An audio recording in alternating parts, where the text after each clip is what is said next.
నమస్తే అండి. మరుగుమందు తయారీలో ఉపయోగించే మరల మాతంగి కాయలండి. ఈ కాయలలో ఉండే గింజలు మరుగుమందు తయారీలో మనం ఉపయోగిస్తాము. ఒక మనిషిని మన దారిలో తెచ్చుకోవడం కొరకు ఈ మరుగుమందు ప్రయోగం చేస్తాము. ఏ మనిషి అయితే మన మాట వినరో, మనం చెప్పినట్లు ఉండరో,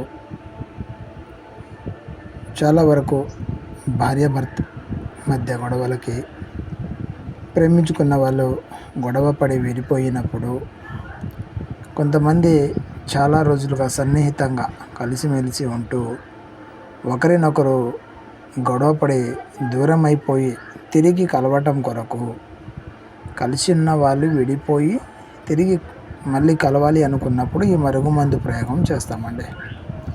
వాళ్ళు మళ్ళీ కలిసేటప్పుడు ఒకరికి ఇష్టం ఉంటుంది, ఒకరికి ఇష్టం ఉండదు. అలాంటప్పుడు తిరిగి ఆ ఇష్టం వాళ్ళు రావడం కొరకు ఈ మరుగుమందు ప్రయోగాన్ని మనము వాళ్ళపై ప్రయోగిస్తాము. వాళ్ళకు ఏదైనా తినే తాగే ఆహార పదార్థాల్లో కలిపేసి కడుపుకి అంటే పెట్టవచ్చు. ఈ మందు ఏదైనా చికెను, మటను, స్వీట్స్, కూల్ డ్రింక్స్లలో కలపవచ్చు. ఈ రకంగా వీలు కాదండి, వాళ్ళు మా దగ్గరకు వచ్చే సిచ్యువేషన్లో లేరు అనుకుంటే వాళ్ళకు తగిలేటట్టు వాళ్ళు వేసుకునే బట్టలకైనా, చెప్పులకైనా, తలకైనాను పోయవచ్చు. ఈ రెండు విధంగా కానిచో ఫోటో పేరు ద్వారా వశీకరణ మంత్ర ప్రయోగం. ఇది మాంత్రిక ప్రయోగం అండి. దీనికి కొంచెం టైం ఎక్కువ పడుతుంది. మీకు మందు పెట్టడానికి వీలుంటే అది పెట్టడమే మంచిది.